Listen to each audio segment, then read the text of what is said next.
might be muted. Just check your thing at the bottom. So my name's Jamie. Welcome to this morning's or this afternoon's webinar. I'm the Executive Officer for Outdoors WA, and I have the privilege of also being a board member for the Outdoor Council of Australia. So who's assisting with hosting this webinar. And really the person that we have here who's presenting, Laurent Schmutz, is Director of Insights for Sports Australia. And he's also the person behind the AusPlay data and the amazing bushwalking state of play report. So I'm going to hand over to you now, Laurent, and we'll start going through that material, and you'll be able to share with us some of the exciting insights that have come out of that report. And also we've had some people that provided some key questions, so thank you for those. And we'll work through some of those as part of the report as well. Yeah, thanks, Jamie. I'm not able to share my screen yet. I will stop. Whoops. Yep. There we go. And I'll jump over here.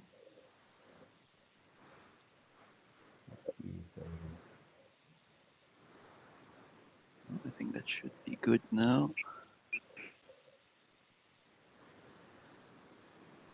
I think that's you. What can you see on the screen? Can you see the... I can see the clearinghouse for clearinghouse for sport. Okay, all good. All right.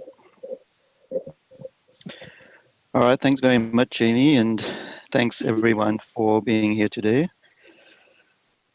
I think I'll just start by giving you a little bit of background information on the AusPlay survey, and the goal of that is to try to give you some information that will help you how to interpret the information that is in the report, but also the other information that you may come across from AusPlay as well.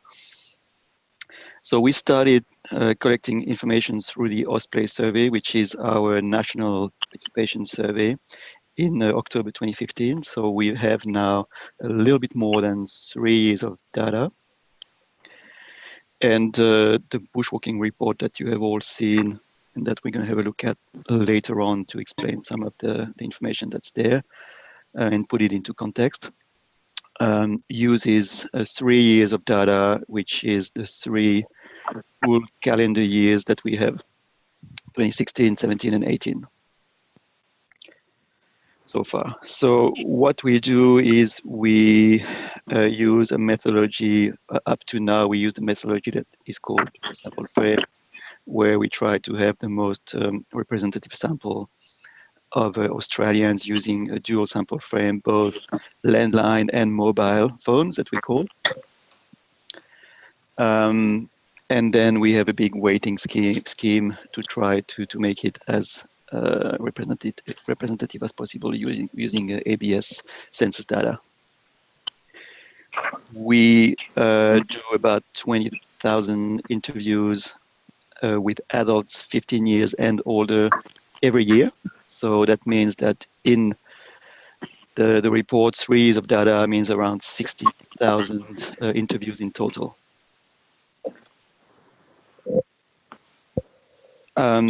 One of the limiters is that we don't have full participation data for children 0 to 14.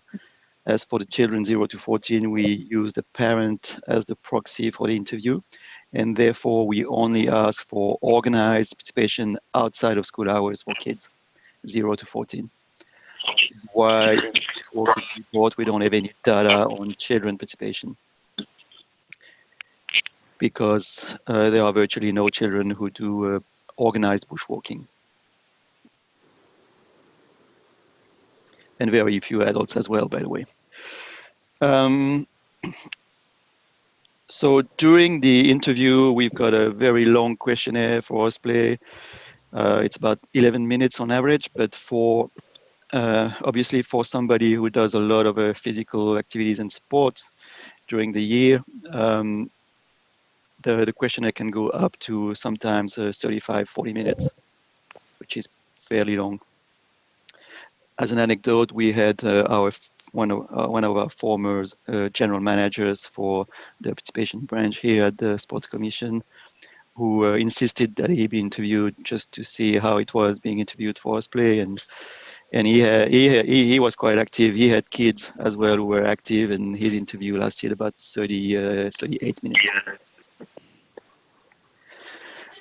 So what we do is important to understand is what kind of data we capture, what kind of questions we have, and you can actually all have this information and a lot of other information as well about OusPlay on the Clearinghouse for Sport directly. And if you follow, if you actually type in your browser researchinsport.com.au, you get directly to the Sport Market Insights page on the Clearinghouse for Sport, and then you can access OusPlay down here.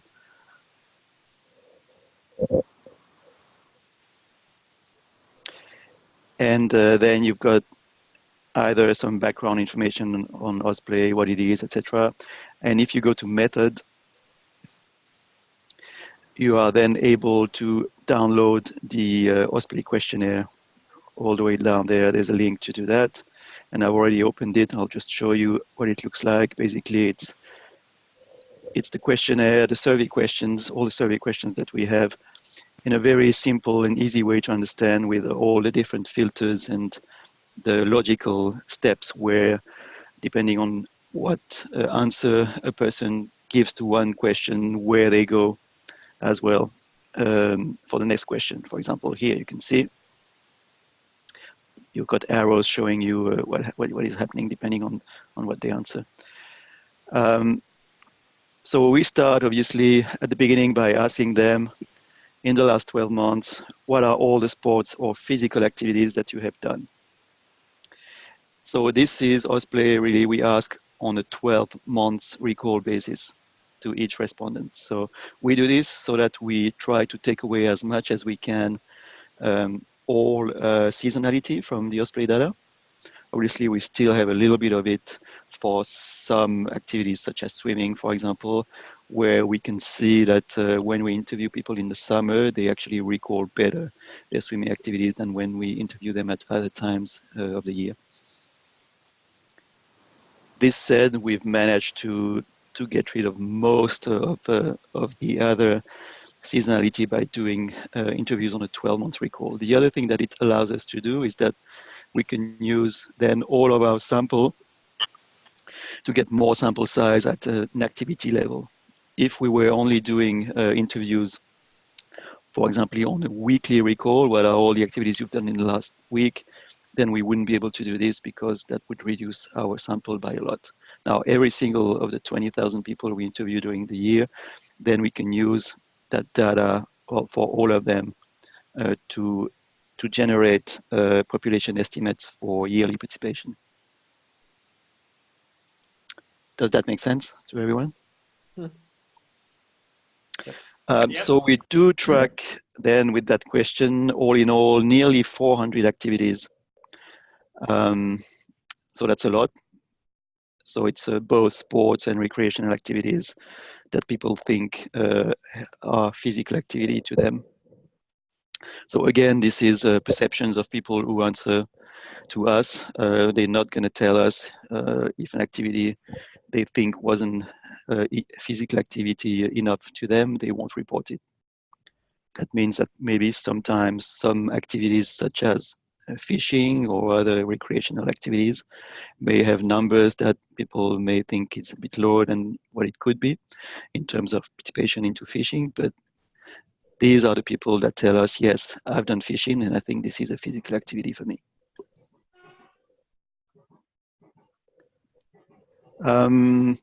So yeah, after that, we asked a lot of other follow-up questions for each of those activities in terms of frequency, duration of the last session. Was the activity organized or was it done at a special venue, like a novel or a swimming pool or whatnot? And if yes, where or who organized that activity? And then we asked if it was organized, if it was paid, and what method of payment they used, etc., in installments or other methods. And then we've got other questions as well, a lot of the other questions around technology use as well, not for the activity itself, but for all of the activities that they do. Motivations for doing the activity. And then we ask other questions around dropout, interest in other activities that they may want to take up in the next 12 months.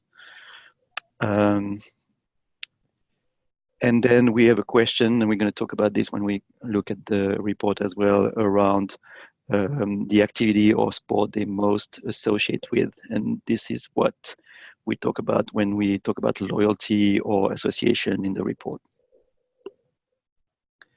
And then we also have a non-participant module where we ask a few questions as well around past participation, but also future. We ask those people who are not active at the moment if there are any activities that are interested in the future. And then there's also an adult non-player involvement module. So these are all the non-playing roles, such as, coach, instructor, official, administrator, team manager, etc., or just volunteer roles. And then we have a child module for the activities of the children, but this is not very relevant, as I said before, for bushwalking, because we only capture for children the organized outside of school activities. And then we ask a lot of different demographics as well at the end in the demographic module. So we have location, obviously, education, work, if they are Aboriginal or Torres Strait Islander origin, if they were born in another country, but also if their parents were born overseas or not, and in which country, if they speak a language other than English at home. So all of the things that we can use to cut the data anyway, if you're interested in any of those demographics as well. Disability. We used to have at the beginning a LGTBI question that we took out of the survey after a year because it did cause a few problems. And then income.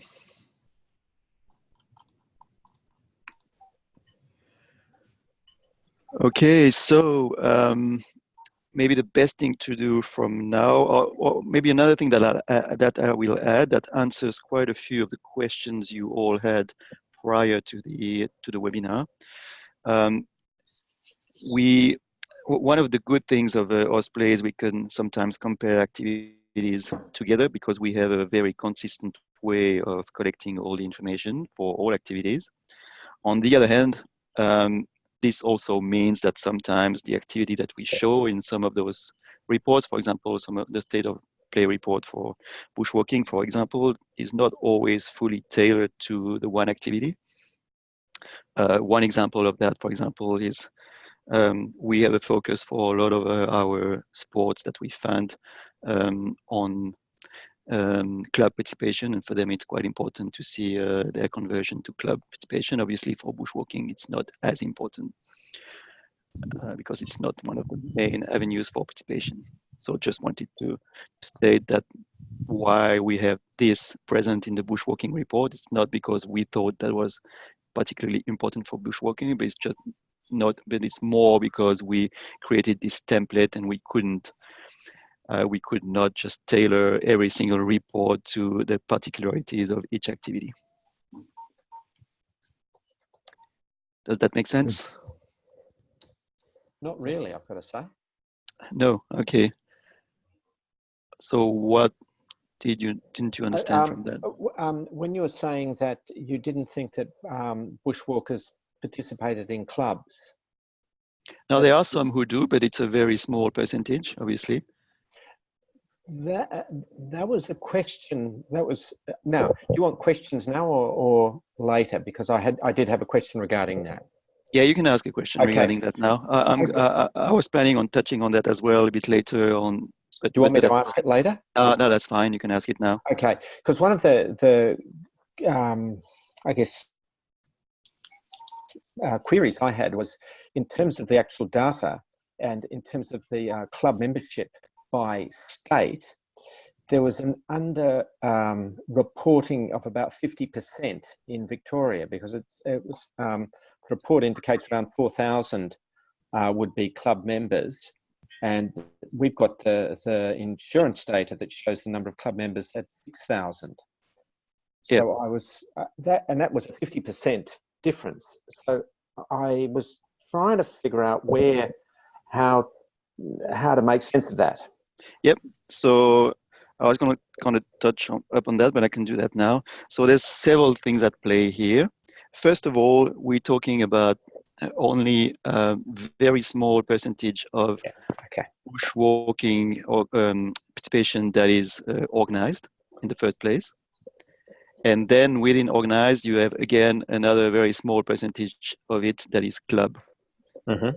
So we are talking already very small sample sizes for club, for bushwalking specifically. That means that if you then bring it down at the state level, you get participation estimate of around 5,000, but in OSPlay world, 5,000 is very low.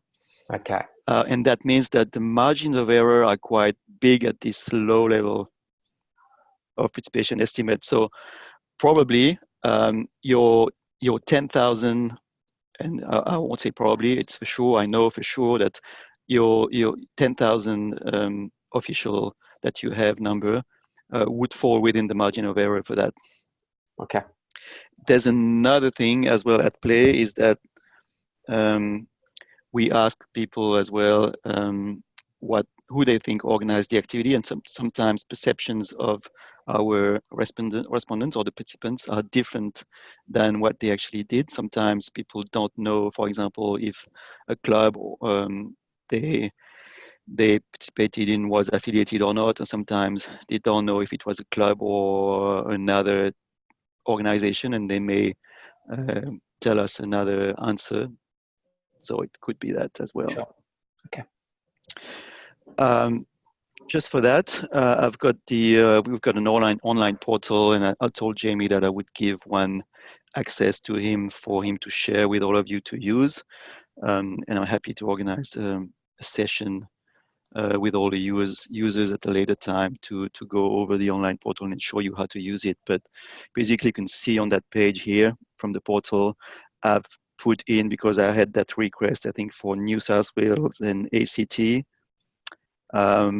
So I've selected here New South Wales and ACT, bushwalking, obviously, that I've selected as well for the year 2018 of data collection.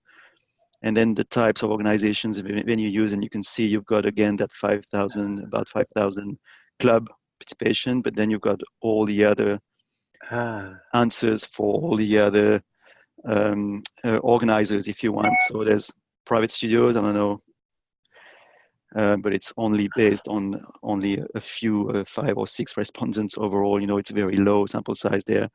Then you've got the recreations club or associations as well, and you could very well, for respondents, very easily mistaken into thinking that a recreation club is a sports club, or vice versa. Then you've got events, educational institutions, and then you've got a lot of other as well. Laurent, I wondered if I could ask a question now, if that was okay. Yep. Hey, it's Lindsay here. Nice to hear you again, Laurent. Hi, Lindsay. Yeah. My question was around the participation by socioeconomic status. I didn't see much of that in the snapshot report, and I wondered if you'd actually looked at bushwalking by areas of advantage and disadvantaged, and if we actually saw a higher participation of bushwalking in some of the lower SES groups. Yeah, we haven't looked at that for bushwalking, and we typically don't based put on the sample size? economic into reports easily, because it's incomplete data, as we don't have 100% of the respondents answering the revenue question. But that's something that we could do on request. Okay, cool. Thank you. Yep. And obviously, Lindsay, you have access to the data, so you could do it as well. Well, that's what I was thinking. We might, because we've actually done it for, obviously we've done it nationally, but we've also done it for New South Wales. And that's where I think, I couldn't remember off the top of my head whether we'd actually seen that difference in the gradient. Because obviously bushwalking isn't as affected by equality as some of the other sport. So I might have a look at that actually. Yeah. So it's great to do that, to to try to further the understanding, but we try to stray away from publishing data, including that, just for the reason that it may carry some non-respondent error. Yeah, I mean we'd normally do it using the postcode rather than occupation, but yeah, it's stronger obviously on a state level. But yeah, no, thank you very much. Okay, so I think I'll just start to go over the bushwalking report so that we try to look at different data and just try to explain to you what the concepts that are on those different pages of the report exactly mean. Just maybe first, one other thing, and the first sort of page with data on the report is a good one to talk about this. You get numbers there. And when we collect OSPlay data, obviously when we do the weighting of the OSPlay data, what the weighting using ABS census data does is it generates population estimates. So that number that you have here, and that's the same numbers that we get throughout the online portal that we have here, are population estimates. Then what we do sometimes is we use that population estimate, and we use whatever base we want to use to calculate a percentage or a rate, sometimes we call it, which here is a participation rate for for bushwalking. So this is what it is here. Essentially, among the overall Australian population, you've got 5.8% of Australians 15 plus who have done bushwalking, who have told us that they've done bushwalking in the last 12 months. And the population estimate of this is based on the overall Australian population is 1.17 million people doing bushwalking yearly. On average, over, again, I said, for this report, we used 3 years of data, so over the last 3 or 4 years. So another thing, I say the last 3 or 4 years, because obviously one person we interviewed at the beginning of 2016 for OSPlay, their 12 months recall will go back to the beginning of 2015, versus someone that we interview at the end December of 2018, for example. It includes data from January to December 2018. Hope that makes sense. Mm-hmm. So all those numbers are population estimates, sorry. So this slide shows you 2 things. First, the participation rate here for the total and male and female, and then the population estimates related to this. And then at the top, the most strongly associated activities. So that means that 1.6% of Australians said that bushwalking was the one activity that they most associate themselves with. And the question we ask for this in the questionnaire is, of all the sports or activities that you have, that you are currently doing or you have done previously but you're not doing anymore, which is the one, and we are only one, which is the one activity that you most associate with. So obviously an activity like bushwalking, where not a lot of kids are doing it as an organized activity and all that, will have a lot less association than actual participation. And there are some other sports, for example, some high level, with some sports with some high level viewership, such as rugby or whatnot, AFL, that will have strong association numbers that are much higher than actual participation. Because either they did it when they were kids and then they stopped doing the activity and they're doing other activities at a later stage, but they still see themselves as an AFL or rugby player, for example. Any questions on that?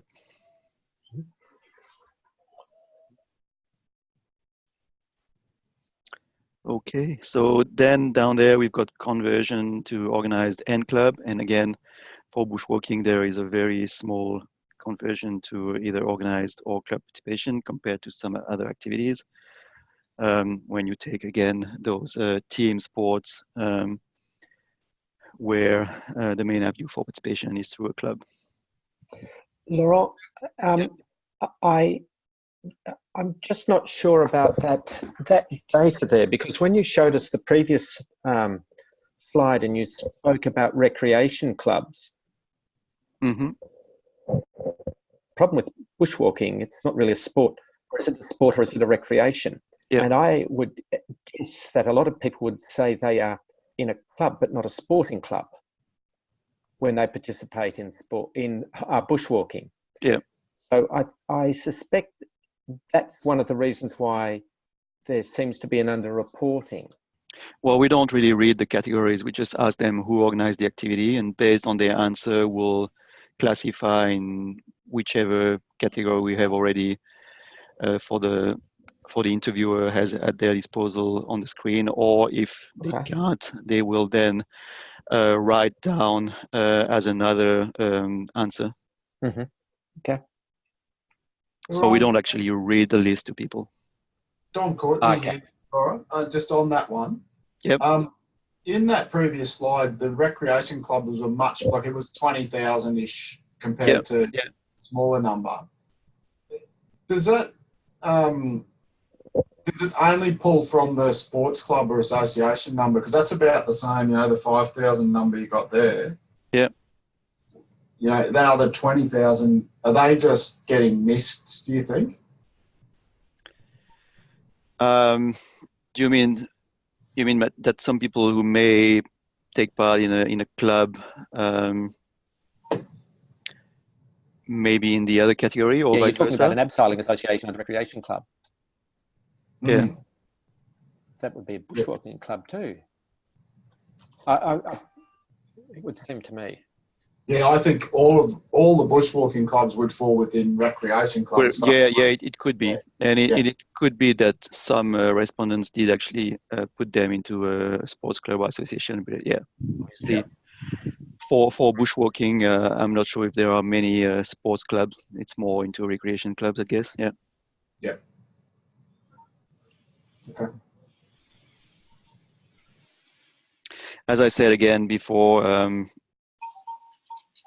the questionnaire was developed with all sports and activities in mind, and sometimes, especially some of the funded sports and sometimes some recreational activities have a different makeup. Or we're trying to fit everything into one size fits all sometimes. So yeah, and we can't go around that because we have only a certain amount of time in the survey, so we can't do a lot of tailoring for all the activities.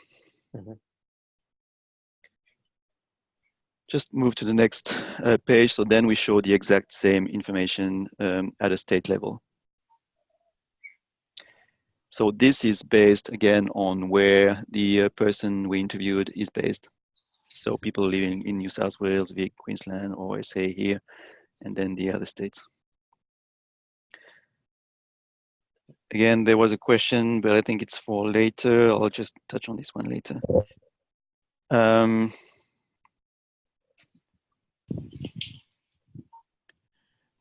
There was a question around the trends, I think.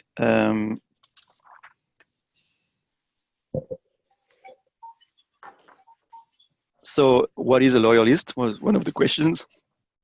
So again, this is down there at the bottom. So this slide shows you the evolution between the three data. So everywhere else in the report, you've got aggregated data from 2016, 17, and 18 all together. And this is the only slide where we actually show the trend. Obviously, it's only 3 years of data. It's not yet really a trend. We'll need more years to really see a real trend, if there is any. But basically, this shows you the trend for 1+ per year, which is all people that have done at least once bushwalking in the last 12 months, and then we show the trend for other frequencies. So people who have done it at least 4+ times a year, at least once a month, at least once a week, so weekly participation, and then 2+ per week. Then with same, but it's not as relevant for bushwalking, where we show overall participation versus organized and club. And then down there at the bottom, so we show again the overall participation, and then the association. So the same number we had in the first slides here, which is most strongly associated activity, which we sometimes call loyalty as well.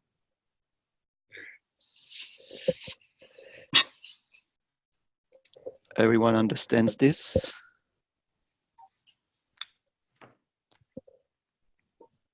Yeah. Okay, I'll just move then a bit further. So then we show you the gender split. Obviously, bushwalking is one of those rare activities that has almost a perfect gender split. So attractive equally to both genders, which I think is a great asset to help you get funding, and it is a really good feature to put forward. And then we show the participation rates. So these are participation rates here. We're not talking about population estimates anymore. They are the participation rates for each age group and how they evolve. Again, bushwalking, apart from the younger age group, is very level. Participation doesn't fluctuate too much, and you have the chance that the people that you capture already at a fairly young age, around 18 to 24 years old, you don't get that effect that a lot of other sports have, where they have very high participation into kids, and then arriving at the beginning of adulthood, you have a big drop off, and then they struggle to get more people coming into the sport. And this is typically what we see with non-sport physical activities such as walking, fitness, gym, and bushwalking as well, where we have very low participation among children. But again, bushwalking may be a bit different because we don't capture non-organized bushwalking for kids, and quite a few of them may go out on bushwalks with their parents, where we don't capture that.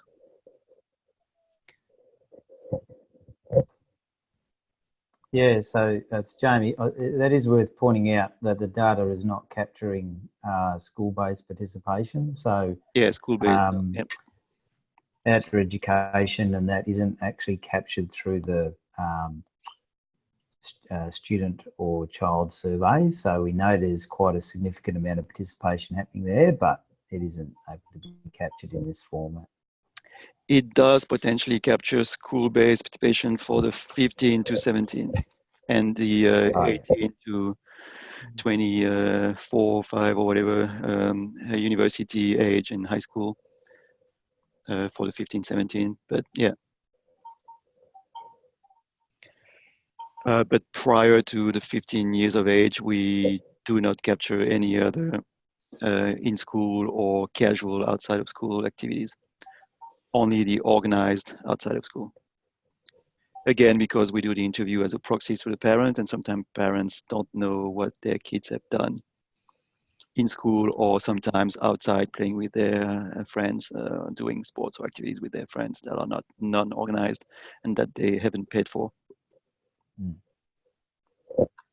We've tested quite a lot all of these concepts, and also one of the worries is that adding some of those that may be more likely to be captured also had an effect on the actual data that we already capture now by making the question a lot longer. And adding to respondent fatigue, and then also having an effect on the actual data that we have now. And if we were to add more questions, we wouldn't be able to capture the trends effectively. So that next one again shows different participation rates depending on by state, at the state level. So this again does not tell you where people are bushwalking, but where people that do bushwalking live. So those 10.6% people in the ACT who do bushwalking, which is the highest we see. Obviously, probably a lot of them do bushwalking within the ACT, but a lot of them probably do it as well in New South Wales, down the coast or whatnot. So again, this is the same when there was a question around why is remote and very remote bushwalking participation, why are they much lower than in major cities and in outer regional? It's not because people are not doing the bushwalking in remote areas. It's because people who actually live in remote areas, there are less people living in remote areas who do bushwalking compared to people in major cities. But obviously, people in major cities will most likely do most of their bushwalking outside of the major city. Does that make sense? Laurent, on that question, I think that was one of my points. Yeah. Isn't that the percentage of people who live in remote and very remote areas who go bushwalking?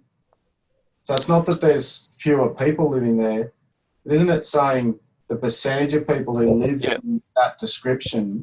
Yeah, that's what it says. So only 3.9% of people living in remote and very remote areas are stating that they are doing bushwalking. Yeah, so I think that was, it's not that there's fewer people living there, it's just that fewer of them are saying they actually go bushwalking, which is still, I find that a bit unusual. I'm not saying your survey's wrong, I'm just saying I was surprised by that number because I thought... And again, some of these people in remote areas may not, even though they may be doing a little bit of a bushwalking, what you may consider to be bushwalking. Some of them may actually report that they're just doing recreational walking,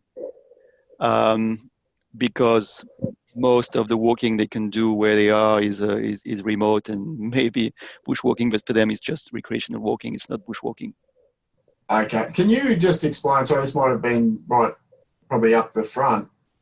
What is the difference as far as this goes between? How do you differentiate between walking and recreational walking and bushwalking? We don't. We just report what people tell us they think they are doing. Obviously, that's why I'm saying, obviously some people in major cities are more likely to report if they actually do bushwalking, that they have actually done bushwalking specifically, versus people maybe in remote locations. Okay.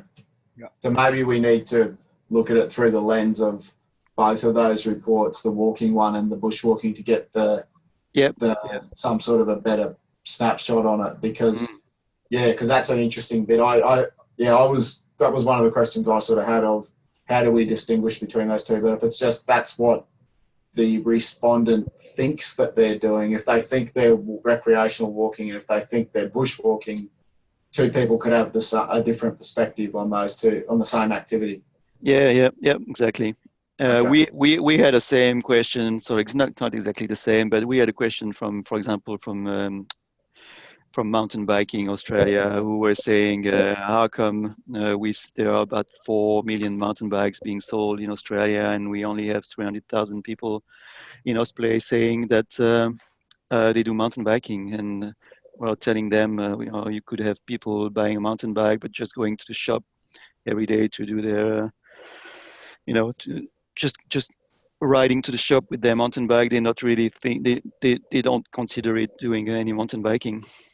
Yeah, if you ride your mountain bike on a question of perception from the respondent, do they think that they are actually doing bushwalking, which is an activity that they will report that only if they've gone for maybe a long bushwalk.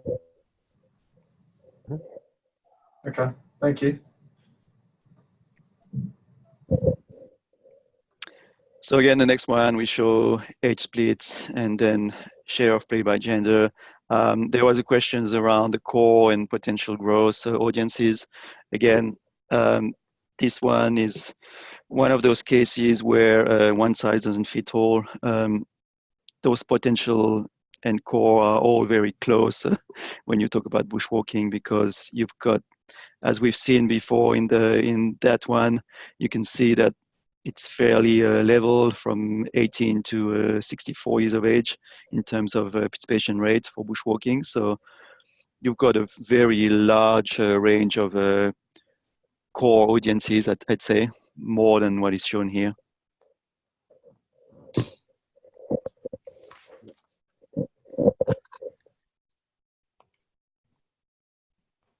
So you've seen before when I showed you the questionnaire and the demographics, we can cut the data certain ways.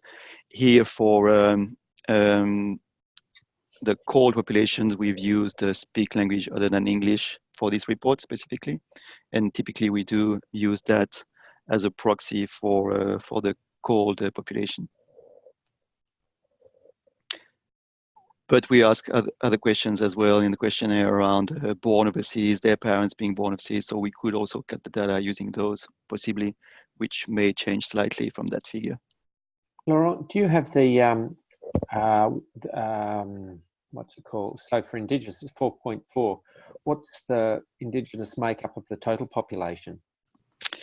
I don't have the figure in mind here. But yeah, I could give you that. Yeah, I was hoping, because I was looking at those and wondering how representative are we? Yeah. Let me try to quickly get it from this. Okay.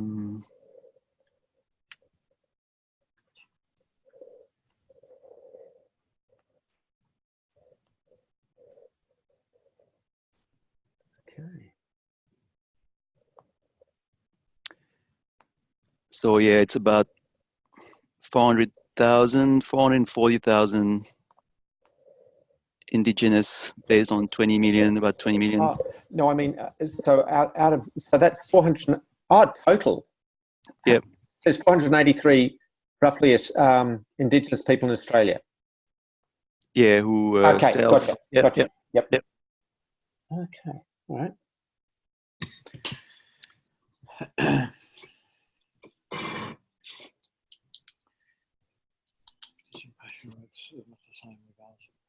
Oh, that doesn't work because yeah, I won't give you the percentage, but yeah.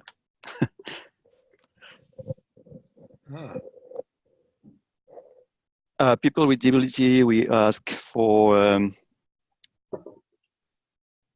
do they have disability, and then we ask for long-term versus short-term disability, and that figure is long-term disability here. So 6 months and more.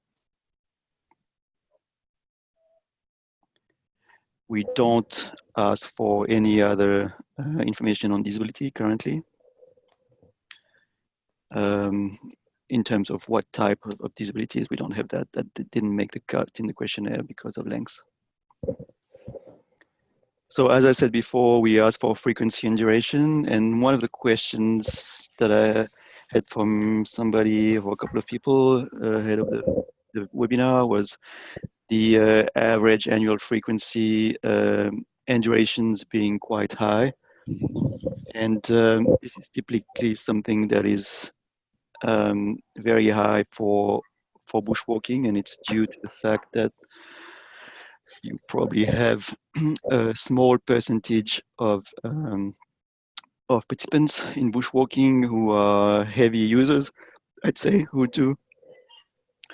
have very high frequency and who do those 6-10 days or whatnot bushwalks that actually skew the average to a very high figure. But if you look at the median annual frequency, which is where the majority, if you want, of people fall in the middle, it's much lower at 12 times per year, so once a month. So we usually prefer to use the median to report on average frequency rather than the actual average.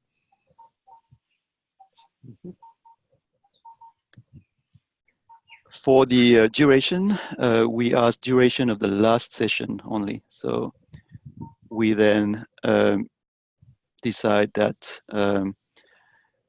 with all the respondents that we get, that is an approximation of the overall durations.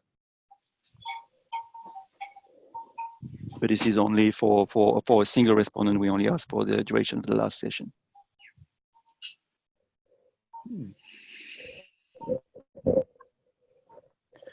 Everybody understood the difference in concept between median versus average, and how having quite a few people being outliers on the high end of usage, if you want, would skew the average quite high, especially for an activity like bushwalking.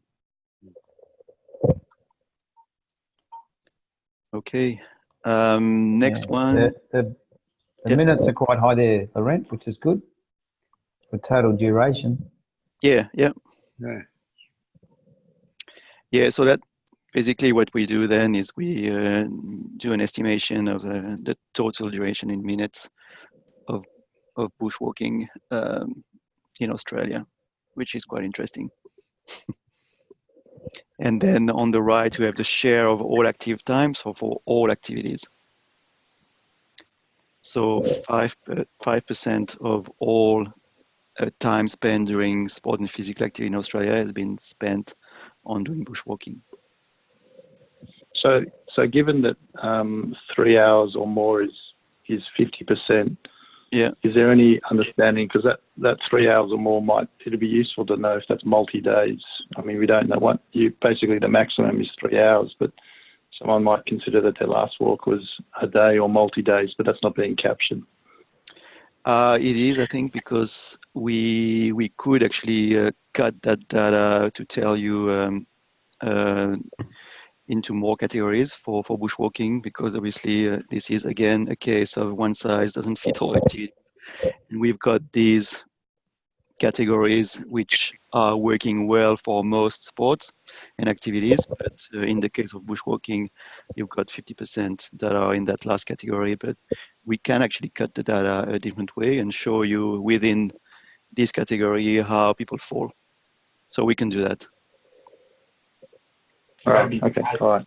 I think that's useful. Because how we ask the question, and I can show you on the questionnaire.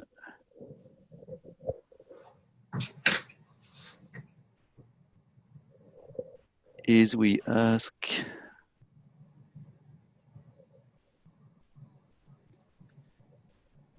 frequency, duration, there you go, days, hours, and minutes. All right. Yeah. That's for duration, and then frequency, yeah, well, anyway, yeah, for duration, we ask days, hours, and minutes, so we can cut that. So Laurent, while you're on that, is the 4.9% or 5% share of all active time? Yeah. So is that a large number as compared to all the other? I haven't looked at every report. Yeah, it's quite large, and you can see that it's a lot larger than the share of all active sessions. Yeah. Because the average duration for bushwalking is so high. Yeah. And even the medium duration would be higher than a lot of sports. Yeah. Yes. Yep. Yep. You would only get maybe golf, who is almost to that at that level, but all the others are lower. Yeah.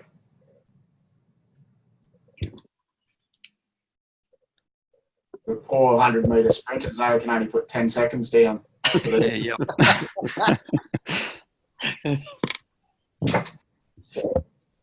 So this page, we're just showing basically participation rates on that horizontal axis, and then on the vertical axis is frequency of participation.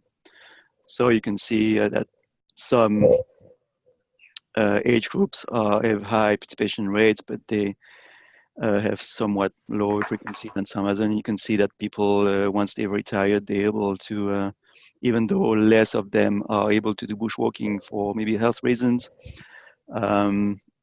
those who still do bushwalking have a lot of time on their plate, and they do it on a much more frequent basis.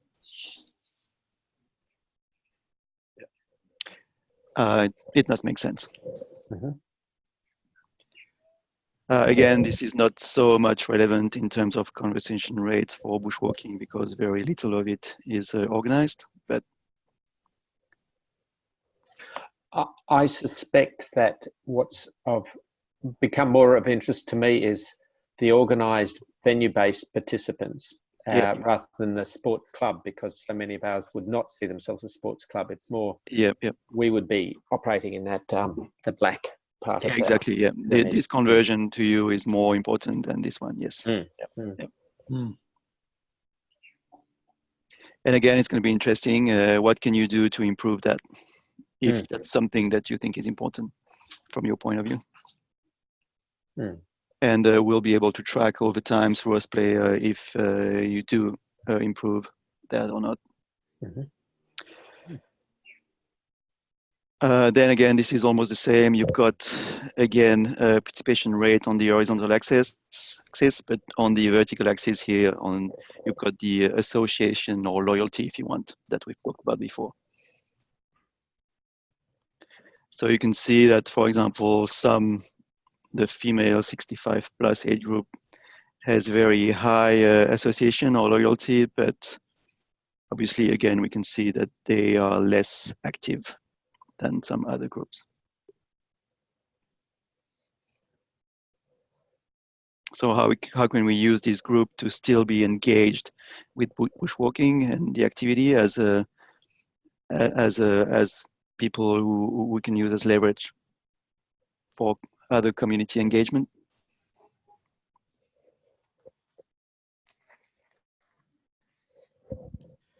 And then again, for all people who say they did bushwalking in an organized way, we ask if they paid for the activity or not.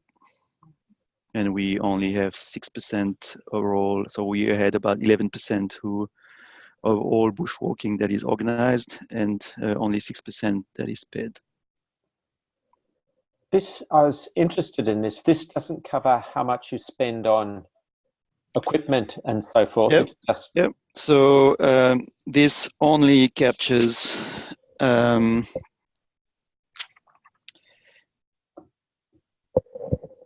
it only captures fees for participation. So it doesn't include cost of equipment, travel, etc., unless those are included in the fees for participation.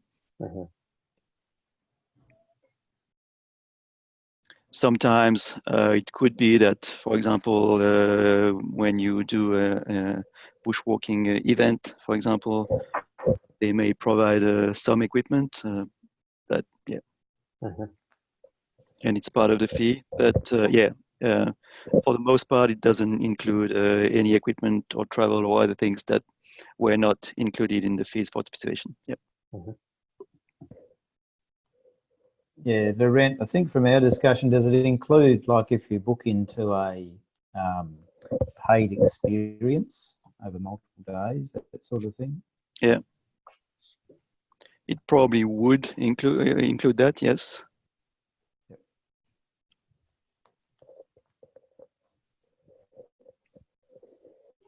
So again, you can see very big differences between the average spend versus the median, which are very specific to bushwalking, and you very rarely see in other sports or activities. There's such a big difference between the median and average. Yeah. But that would be the thing, like when someone does the 3 Capes walk in Tasmania and spends thousands of dollars on a multi-day. Exactly. Yeah. Average out. Yeah. So those few people who do this are skewing the average. Yeah. Yeah. Because the others are probably a half-day hike that they're paying for, or whatever, maybe even a day hike. Yeah. Yeah. That means when there's such a big difference between the median and average, that means there's a huge discrepancy between different respondents and how much they paid. Out of that, presumably there's club fees are included in this. So club fees would be included in that, yes. Yeah. Okay. Laurent, Kirsten here. I note that we're running out of time. I had a question for a slide earlier, which was whether what you actually mean by organised participation on there. that slide with the triangle. Yeah. So what do you actually mean by organised participation when it comes to bushwalking? Are you just talking about large events, or is it a individual, small walk taken out by a single leader? So basically, it's all of it, really. If I go back to the questionnaire, I showed you that we asked all of the activities that they've done, and then the frequency, and then for each, and the duration, and then for each of those activities, and including bushwalking, if somebody said, in the last 12 months, I've done bushwalking, we asked them how many times they've done it, what was the duration of the last session of bushwalking, and then we asked them in the last 12 months, did you do any of this bushwalking through an organization, like a club or a gym or whatnot, or at a venue? But this is a generic question for all activities, which is why we have it this way. So then they're going to tell us, yes, all or some of that bushwalking was done through an organization or at a venue, special venue. And then if they say yes to that question, through what type of organization or at what type of venue did you do it? Which others, any others? And this is where we get those answers that I previously had in activity here, that are all here. So sports clubs, private studios, recreation clubs or associations, which is the biggest category there, but also events, educational institution, school or university, community-run programs. And then we've got public space. Okay, great. It's John Courtney here. I would suggest that I think the fact that we're not getting, like, most of the bushwalking that happens in Australia is probably out of public space. But it's probably the filter is that the people aren't thinking of it as being as part of an organisation because they're not getting that bit of the venue doesn't cut through.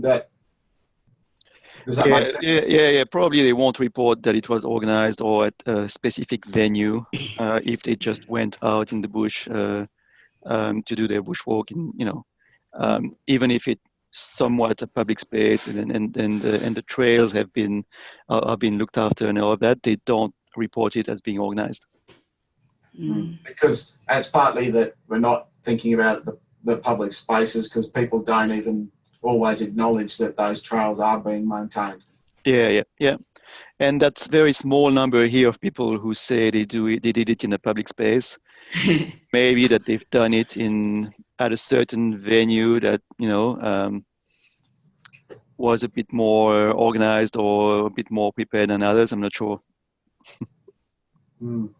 Or it may be a few number of people who actually have in mind that that trails are being a public space. Yeah. And then is it very hard for you to understand how people are converted from organised participation into club participation? Is that something you can tell from the data at all? So basically, it's only it's almost one and the same question. I mean, we've got this overall question of was any of it organized or at a venue, either all or some. And if we aggregate those two answers, we get the organized component. And then those who replied sports club or association is the sports club sort of. So here, sports club participants are only those people who have told us here sports club or association. Okay. And again, that number here is lower because I had a filter on New South Wales and ACT here. Okay. And we're only talking 2018 in here versus the report that aggregates three years of data. So yeah, but then that's still a yearly participation estimate, population estimate. Cool.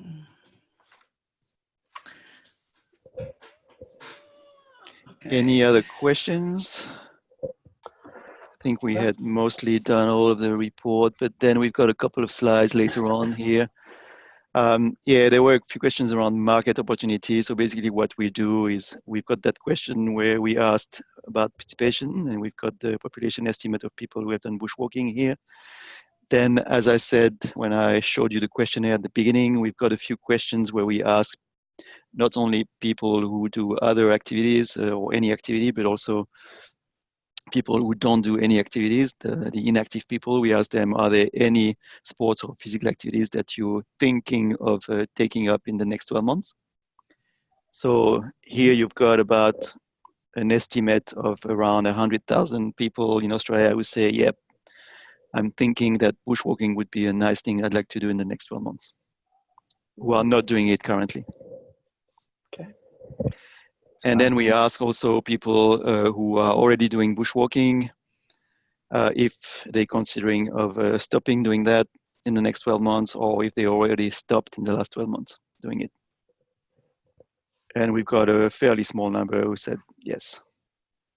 And then adding this to the number of participants and then subtracting this one, we come up to the sort of market opportunity for next year and how much of an increase to the current number it is. This is all that is. And you've got some activities where the market opportunity is very big and some others where it's smaller. It doesn't mean that you're going to get to that number next year. It means that if all stars align and all of those 100,000 people that said they were interested in bushwalking find the time and the occasion to do it, and if there is, for example, marketing that reaches all of those 100,000 specific people for them to do it, then they will do it. But obviously, it doesn't mean that that will happen. Mm-hmm. That's our challenge, Laurent. Yeah, exactly. Yeah, but it gives you an idea of what potential lies there, and of certain idea of what is the interest in bushwalking, and as well, and compare that to some other activities. Mm. And then we cut that down by gender and ages, and as well for you to understand where the opportunity lies as well in terms of gender and age groups. And finally, we got motivations for participation for all activities. We asked that as well. And we can see that obviously one very specific to bushwalking is to be outdoors, to enjoy nature. This one doesn't record for a lot of other activities. Social reasons for bushwalking is fairly lower than the average for all activities. And definitely physical health or fitness slightly lower as well. Mm-hmm. Probably fun and enjoyment as well, I'd say. You can also see here that by age slightly changes to younger people seeing it more as an opportunity to be outdoors, enjoy nature, and have fun and enjoyment, versus the older you get, and it's the physical health, fitness component gets more important for bushwalking. Mm. And then we asked again the same for the reasons for dropout for those who actually said they dropped out or were considering dropping out. And again, in terms of consideration, you can see that being outdoors, enjoying nature is even bigger there compared to the motivations of those who currently do it.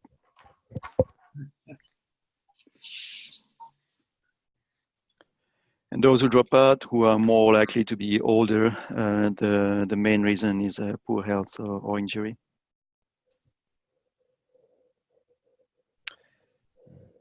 So I think that's it. Do you have any other questions where there was a lack of understanding of the data and what it really means? I'll jump in. Yep.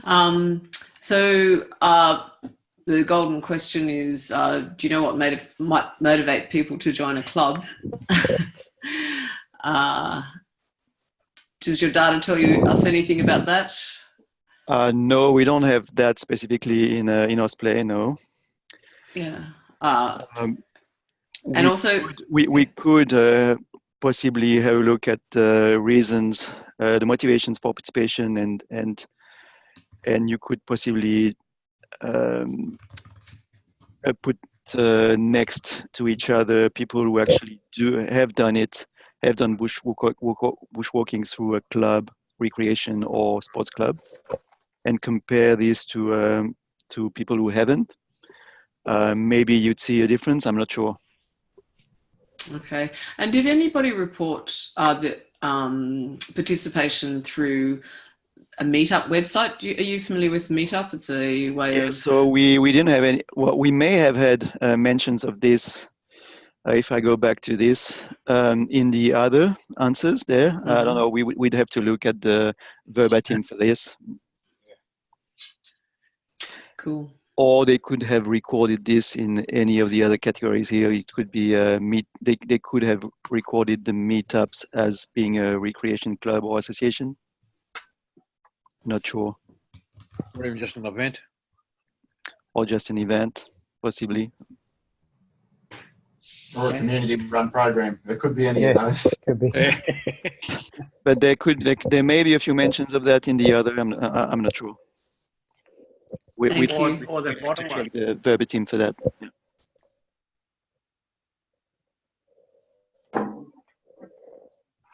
Great, thanks. Any other questions?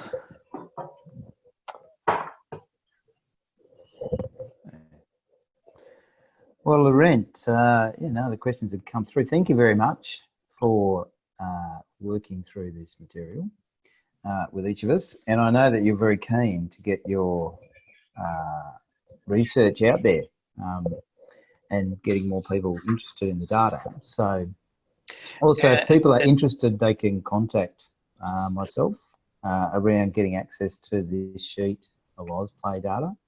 And we'll see if we can set up a time to look at some of that data with Laurent. And just a note on that is that AusPlay data is not meant to necessarily replace the data you have on club memberships and whatnot. It's another view of it that may complete your picture a little bit more.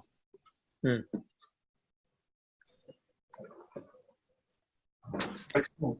Thank you very much then, Laurent. Very much for your time today, and Jamie, thank you so much for organising this on behalf of the Outdoor Council of Australia and all the different organisations who've been here today. So I think it's been really excellent. So thanks a lot for that, and thank you very much for everyone for your